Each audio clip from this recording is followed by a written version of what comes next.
pouvez un peu l'imaginer, l'animal et la mort, c'est un sujet qui va être pas très joyeux.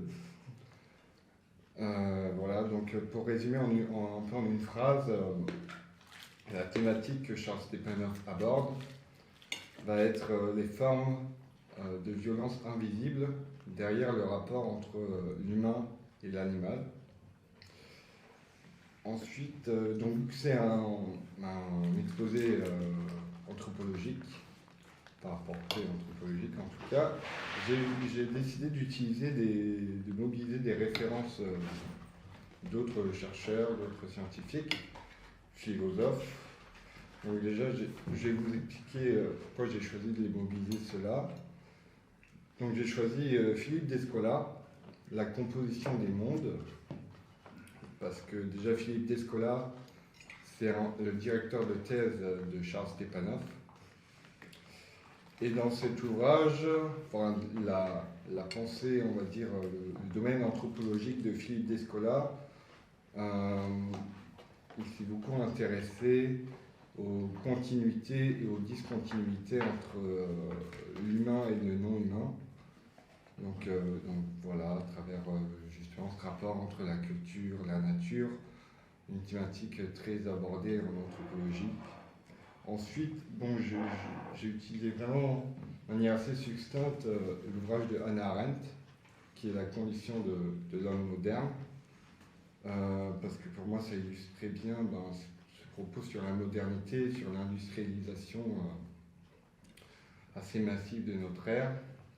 Donc voilà, je ne prétends pas connaître tout l'œuvre de Hannah Arendt, mais voilà, si vous connaissez un peu cet ouvrage, d'accord, parce qu'en gros, elle a cherché dans cet ouvrage à comprendre la trajectoire de l'homme depuis, on va dire, la police de la Grèce antique jusqu'à, on va dire, l'après-guerre, à travers trois piliers qui sont le travail, l'œuvre et l'action.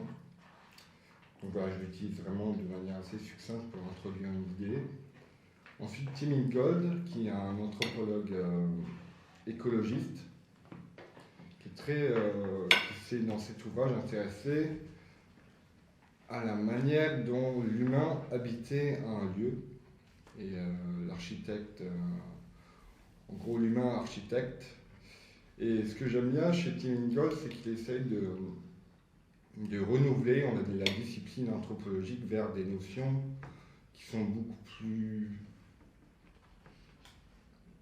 j'aime pas trop ce terme, mais je dirais un peu plus spirituelles que justement seulement les formes culturelles, etc. Et dernièrement, ce petit ouvrage qui est très, très sympathique, je vous le conseille à tous, c'est Les pensées de l'écologie, donc c'est un peu un couteau suisse de vulgarisation sur l'écologie.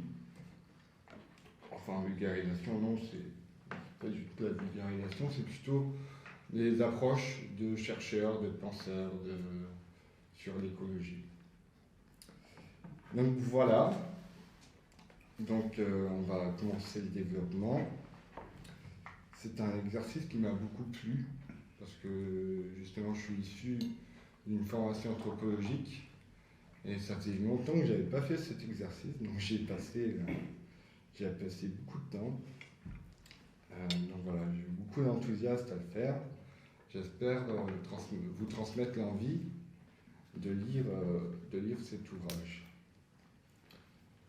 Et j'ai aussi essayé de contacter Charles Stepanov pour l'inviter à venir. Il m'a répondu, mais il n'était pas disponible. Donc voilà, allons-y.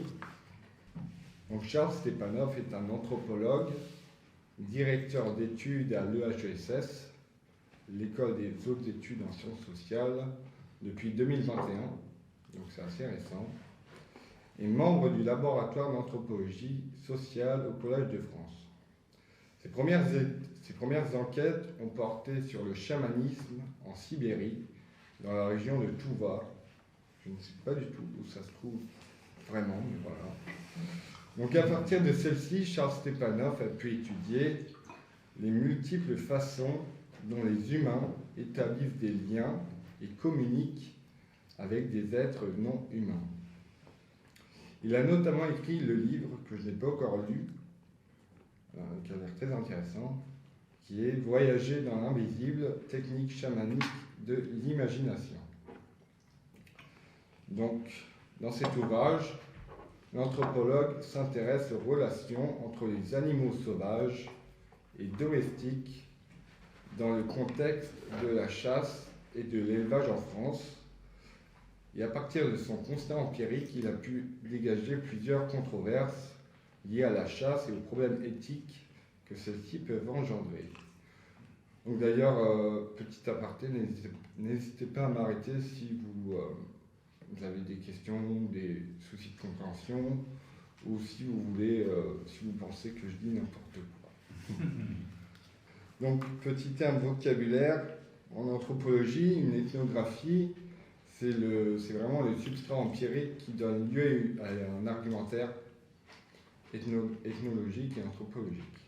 Donc, après ça, donc, comme je vous le disais, il a réalisé une enquête ethnographique sur les chasseurs dans des milieux ruraux français, tels que le Perche, la Beauce et les Yvelines.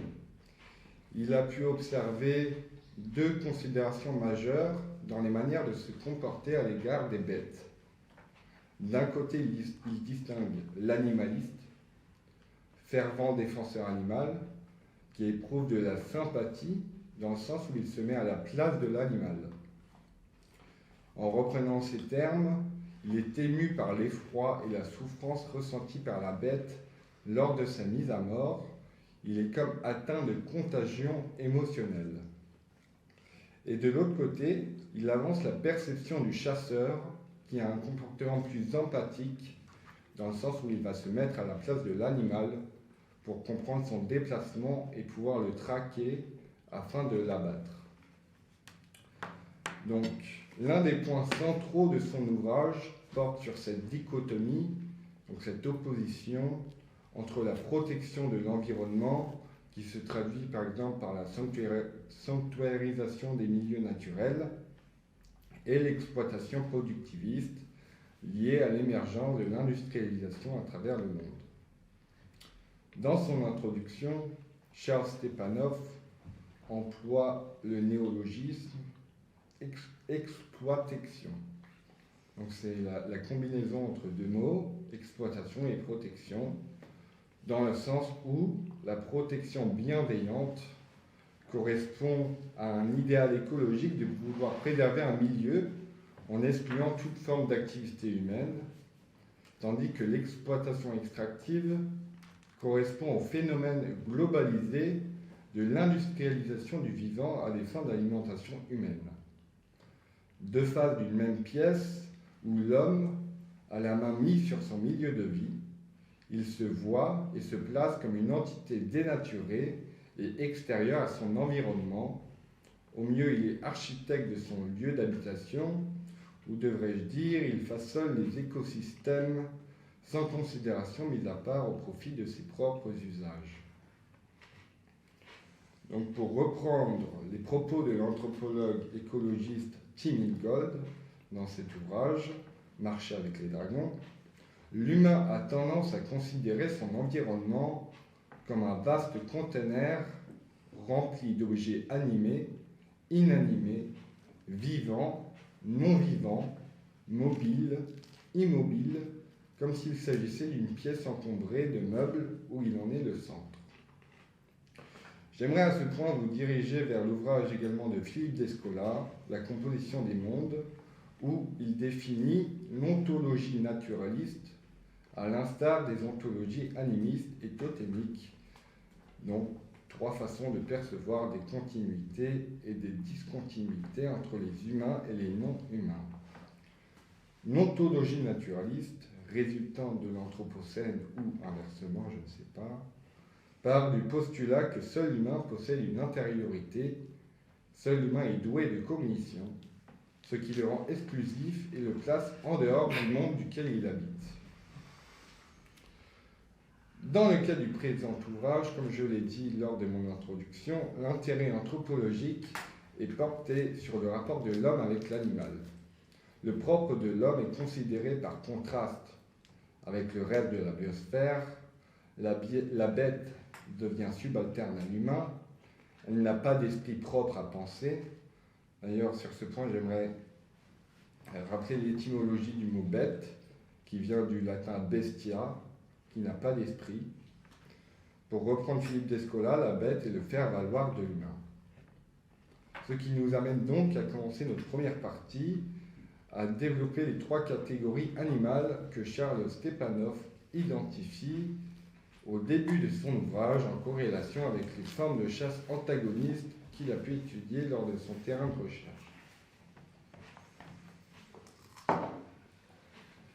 Donc, les 3 catégories animales qu'il distingue sont d'abord l'animal gibier, puis l'animal matière, et enfin l'animal enfant. Donc avant de développer chacune de ces catégories, j'aimerais porter votre attention sur la violence qui se cache derrière ces 3 catégories, justement en introduisant Hannah Arendt. Donc, la dénomination de ces 3 catégories d'animaux révèle une grande violence anthropocentrique, dans le sens où l'animal n'est pas vu comme une entité à part entière, vivante pour elle-même, dans un tissu interconnecté écosystémique, mais plutôt comme ayant une fonction utilitaire vis-à-vis de l'homme. Tous les êtres dotés d'une sensibilité extérieure à l'espèce humaine s'inscriveraient donc dans un processus de mécanicisme cartésien où l'animal est réduit à un état de bien monnayable, exempt de toute intégrité, force vitale, qui n'est pas sans rappeler l'animal laborane d'Hannah Arendt, où l'homme devient à son tour réduit à une force de travail renouvelée par son assiduité à produire. Je cite, à nuancer bien sûr, je cite. L'homme est un être conditionné pour qui toute chose donnée ou fabriquée devient immédiatement condition de notre existence ultérieure. L'homme s'est adapté à un milieu de machines dès le moment où il les a inventées.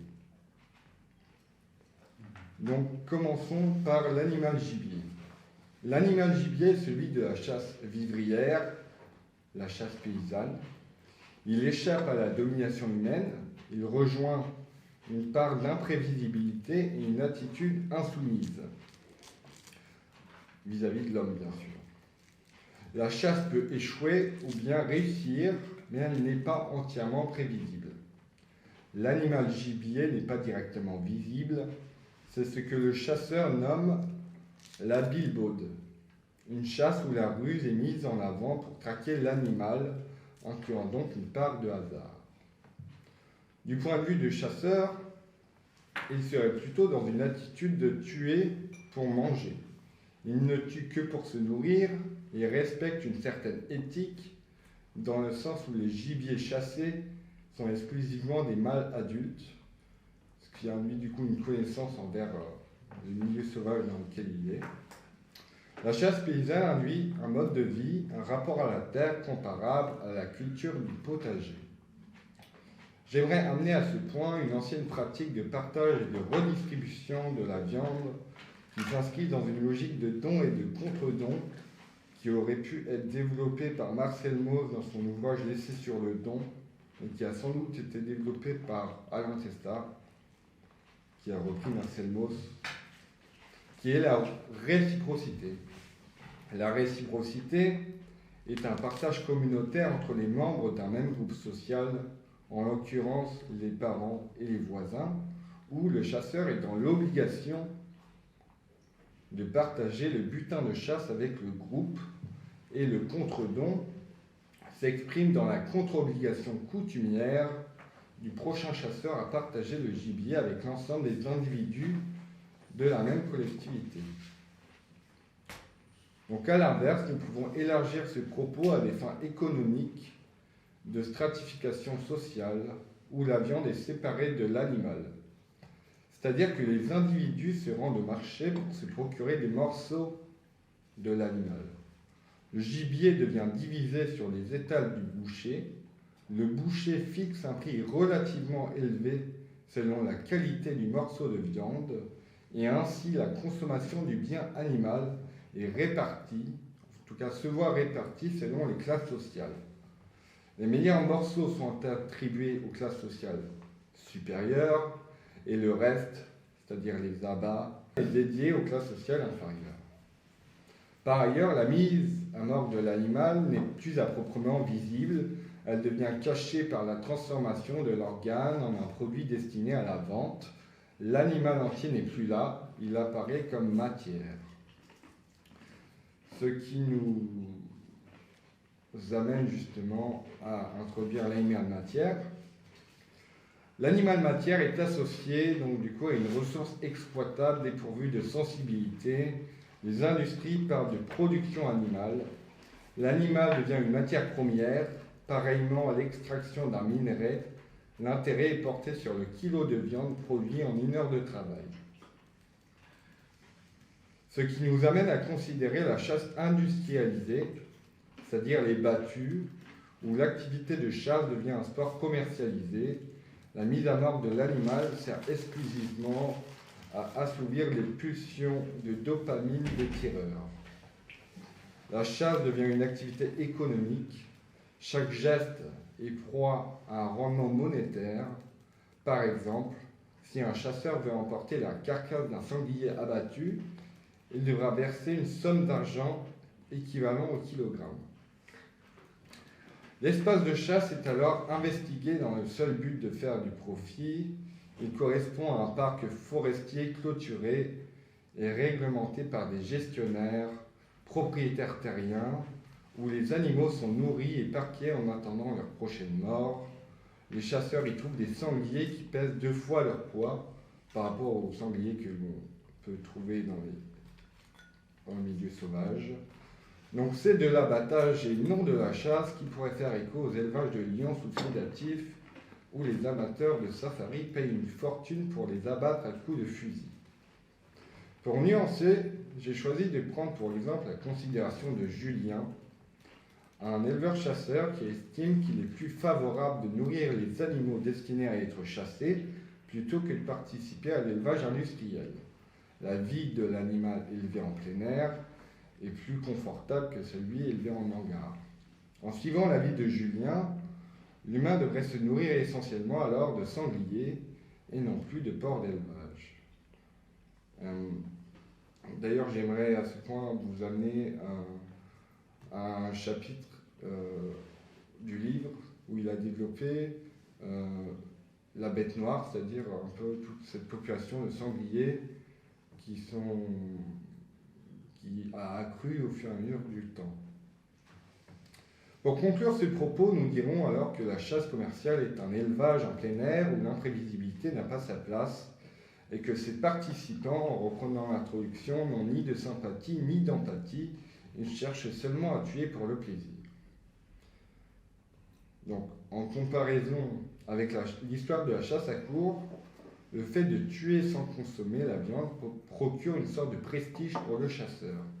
Charles Stepanov rappelle que la chasse à courre était un moyen pour les souverains de réaffirmer leur domination sur le sauvage. Une pratique ritualisée consistait pour ces derniers à s'abreuver du sang des testicules du cerf pour s'attribuer un mérite par rapport aux viandards qui, eux, chassent pour se nourrir. Donc, nous avons pu voir à travers la chasse paysanne et la chasse commerciale deux manières de concevoir le sauvage étroitement liées à des dimensions sociales de réaffirmation collective, d'un côté la chasse comme mode de vie et de l'autre la chasse comme pur loisir. Intéressons-nous maintenant à la dernière catégorie animale, celle de l'animal enfant. L'animal enfant est pour moi la catégorie la plus intéressante des trois parce qu'elle nous touche directement et que nous n'avons pas forcément conscience de l'absurdité qui se cache derrière.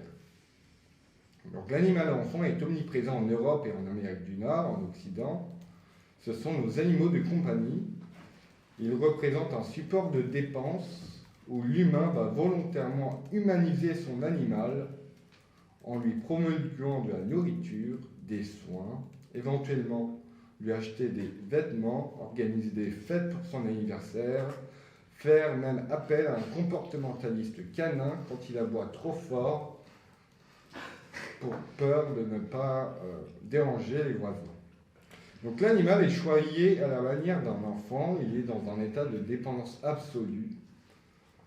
Depuis les années 2000, un chien qui n'est pas placé sous surveillance est vu comme étant en état de divagation, de la même manière qu'un homme en état d'ivresse.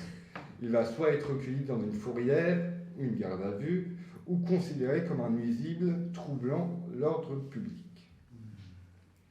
Pour prendre plus de recul par rapport à l'animal domestique, il est intéressant de développer les exemples du chien à travers plusieurs cosmologies, donc plusieurs façons de se représenter le monde. Par exemple, dans le mode de vie traditionnel des aborigènes Yolngu, pardonnez-moi pour la prononciation, je ne sais pas comment dire, les jeunes dingos qui sont des canidés sauvages des brousses australiennes sont apprivoisés pour accompagner les chasses. Puis, une fois devenus adultes, les Yolngu les encouragent à s'éloigner du campement pour qu'ils puissent assurer leur propre reproduction. Il n'y a donc pas de rapport unilatéral entre humain et non-humain. Le dingo conserve son libre arbitre, il n'est pas totalement captif. Autre exemple, le rapport des chiens de traîneau dans les sociétés arctiques. Ils sont essentiels au déplacement des humains sur la banquise. Le chiot est progressivement entraîné à devenir un animal de trait, tandis que l'humain doit impérativement apprendre à communiquer avec la meute de chiens pour maîtriser la motricité de l'attelage complet. La meute est hiérarchisée et répartie en éventail avec sa tête un mâle dominant. L'humain entretient un rapport de réciprocité avec ce chien. Ils sont dans une relation de codépendance. L'un ne peut pas survivre sans l'autre, Et il était même courant que la cynophagie, donc le fait de manger du chien, était pratiqué en cas de disette. Et l'inverse est vrai. Donc autre exemple, l'organisation du chenil dans la chasse à courre. Donc le nombre de chiens mobilisés dans la meute est relatif au type de gibier recherché lors de la chasse. Par exemple, la chasse au cerf rassemble 60 à 100 chiens. Les chasseurs apprécient entendre leurs chiens. Ils inventent un langage composé de cris stridents pour communiquer avec eux. Chaque cri est utilisé à des fins précises. Il peut servir à encourager les chiens, les faire changer de direction quand ils ont fait fausse route. Ce qui compte, selon un informateur, c'est l'intonation. Les chasseurs imitent les vocalisations des chiens pour pouvoir les guider jusqu'à l'animal chassé. À travers les cris, ils peuvent imaginer les sensations éprouvées par les chiens. Ils imaginent être à leur place et s'inscrivent donc dans une perception qu'on pourrait qualifier d'empathique.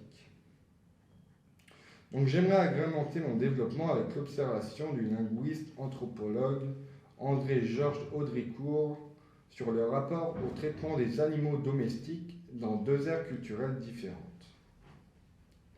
Le berger occidental organise son troupeau, il décide de sa direction et le protège contre les prédateurs. Pour ainsi dire, le berger materne son troupeau et les animaux n'ont plus de capacité individuelle à l'action. Ce qui peut être intéressant aussi à mettre en lien, ça va être la transhumance, où justement l'activité du berger va être transmise au chien, le patou, qui va surveiller le troupeau contre les éventuelles attaques de loups, je ne sais pas.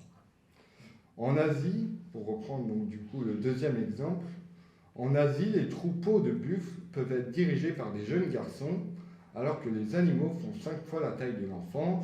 Ce sont les animaux qui protègent le petit gardien, et en cas d'attaque d'un prédateur, dans ce cas précis, le troupeau conserve une sorte d'autonomie. Donc à travers tous ces exemples, nous avons vu que le statut de l'animal domestique est ambigu. Il est d'une part considéré comme une quasi-personne, comme c'est le cas chez les aborigènes et les Inuits. Le chien possède une intégrité qui lui est propre, complémentaire à celle de l'humain. Et d'autre part, dans le cas occidental, le chien est totalement éloigné de son instinct animal. Il perd son autonomie et à partir de là, son rapport de prédation avec d'autres espèces animales. Toutes ces considérations sont évidemment liées aux différentes ontologies présentes à travers le monde, qui sont l'animisme, le totémisme et le naturalisme. Et à mon avis, il en existe bien d'autres que je ne connais pas, bien sûr. Donc beaucoup d'anthropologues se sont penchés sur ces thématiques en essayant de dégager des traits spécifiques à chacune d'elles. Les frontières peuvent être poreuses et l'apprentissage est long pour en dégager les spécificités, puisque jamais rien n'est figé. Donc que pouvons-nous remarquer du lien entre ces trois catégories animales, l'animal gibier, l'animal ressource et l'animal enfant? Donc nous pouvons constater un déséquilibre complémentaire dans le sens où l'animal enfant est nourri par la chair de l'animal matière. Pour illustrer ce déséquilibre, je vais utiliser l'exemple de la réintroduction de la perdrix grise en milieu sauvage pour diriger la réflexion sur le remembrement, c'est-à-dire l'unicité des parcelles rurales à des fins de conformisme industriels nationaux, voire internationaux, libre-échange entre les pays, spécialisation dans un domaine de ressources agricoles, autrement dit, l'artificialisation des campagnes françaises. Donc pour commencer cette partie, j'aimerais citer l'ouvrage « La perdrix grise était l'oiseau sauvage, symbole des campagnes variées, elle qui n'a ni les forêts ni les grandes plaines nues, il n'est guère de contrée où l'on ne voit de perdrix. Les perdrix grises sont des volatiles assez casaniers, dans le sens où les éthologues ont remarqué qu'elles vivaient en couple monogame, proche des lisières forestières, proche des haies. Une espèce très présente du coup dans les régions de l'Eure-et-Loire, qui était couramment chassée lors de grandes battues collectives et suscitait donc un engouement communautaire. Au Moyen Âge, les chasseurs adoptaient des techniques d'affût pour s'approcher des perdrix. Ils se dissimulaient dans les bocages, vêtus d'un déguisement de vache et d'une sonnaille pour attirer leur proie et les abattre à l'arc ou au fusil. Une observation intéressante qui témoignait d'une proximité entre espèces domestiques et espèces sauvages. Une extension du milieu domestique vers le milieu sauvage qui a progressivement transité vers la disparition de la perdrix grise causée par les rouages de la modernisation. À partir de la deuxième moitié du XXe siècle, des produits toxiques à base d'arséniate de plomb ont été épandus sur les cultures agricoles, ce qui a eu pour conséquence la contamination des sols, résultant à l'intoxication des insectes, et de là provoquant la mort des espèces insectivores, dont la perdrix grise. J'aimerais à ce point justement prendre une considération de Rachel Carson, qui dans son ouvrage Printemps silencieux, paru en 1962, dénonçait l'usage massif des pesticides en considérant cette pratique comme une œuvre de destruction systématique tuant toute possibilité de coexistence. Pour résumer,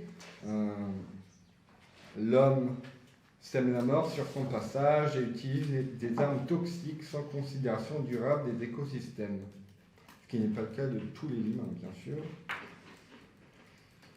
Après ce constat alarmant, qui est donc la disparition de la perdrix grise, le Conseil supérieur de la chasse a tenté de réintroduire l'espèce en procédant à l'intensification des techniques d'élevage hors sol, en modifiant le génome de la perdrix française avec d'autres espèces de perdrix que l'on retrouve en Asie ou aux États-Unis, dans le but de faire mieux, je cite, que la nature et dépasser la production naturelle de l'espèce.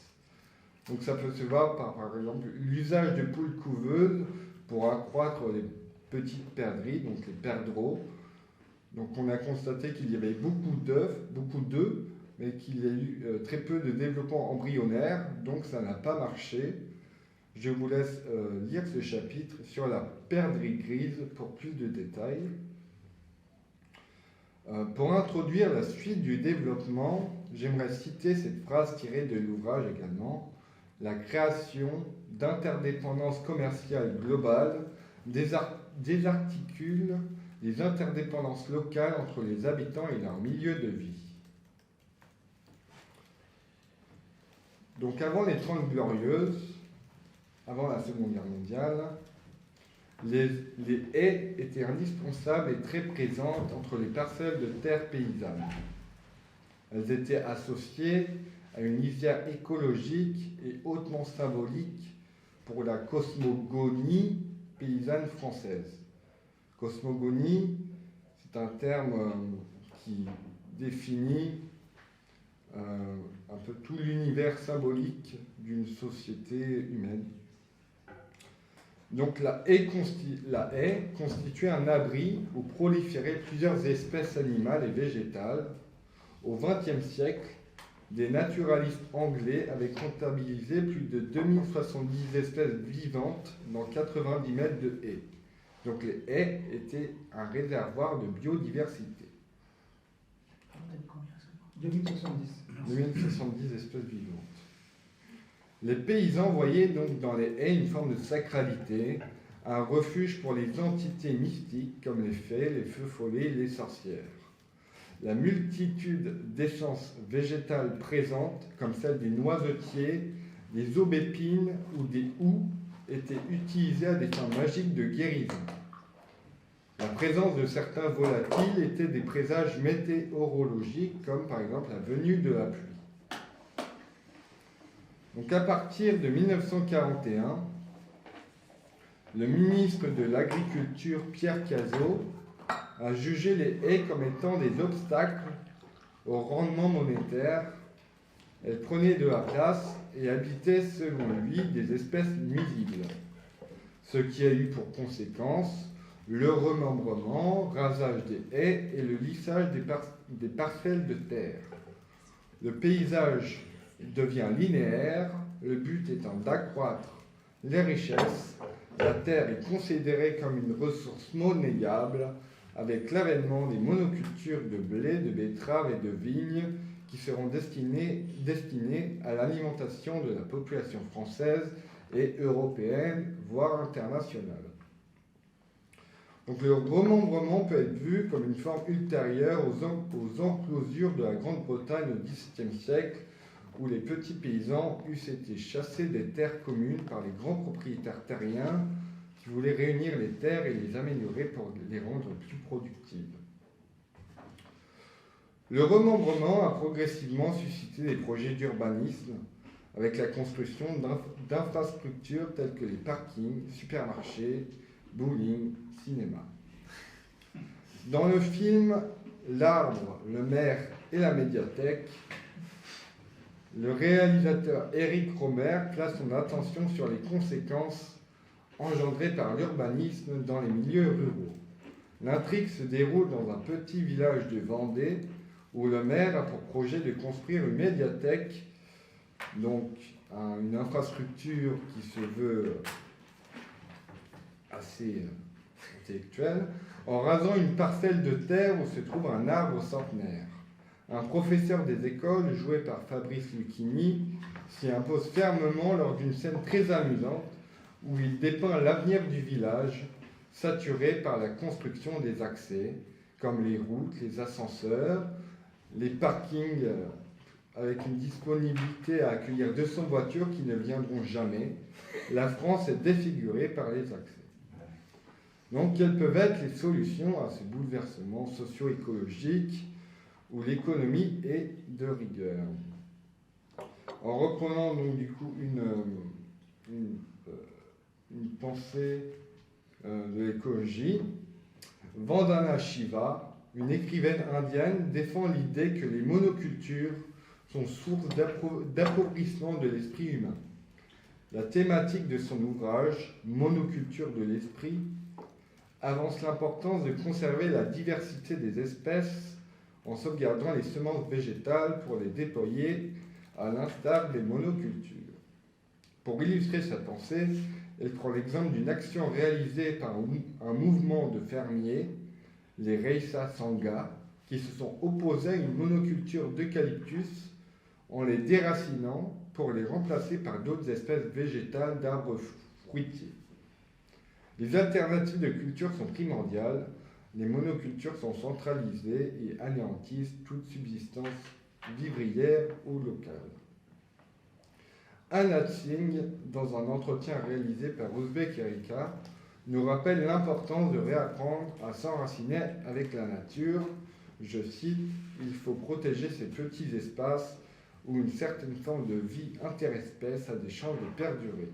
Il peut s'agir d'une haie. Cela n'a pas besoin d'être un grand parc prestigieux, comme on peut le voir aux États-Unis, Yellowstone, Yosemite, etc. On doit s'accrocher à ces relations interespèces qui ont mis des milliers d'années à se tisser. » Donc voilà, j'aurais bien aimé développer plus longtemps, mais voilà ma courte conclusion sur l'ouvrage de Charles Stepanov. Donc Charles Stepanov nous amène à nuancer notre rapport à l'animal, à la chasse, aux institutions globalisées et plus particulièrement à rendre visible la violence qui se cache derrière le rapport de l'homme avec son milieu de vie. J'aimerais ouvrir la discussion sur la proposition finale de Tim Ingold vis-à-vis de cette fâcheuse faculté humaine à penser le monde dans la dualité. Prendre le défi au sérieux, c'est affirmer que les hommes ne sont pas composés d'esprit et de corps et que le monde qu'ils habitent, que nous habitons, n'est pas divisé en blocs, mais qu'il s'agit au contraire d'une dynamique. Cette continuité est une condition préalable à notre engagement avec les autres et à la compréhension mutuelle. Voilà. Merci beaucoup.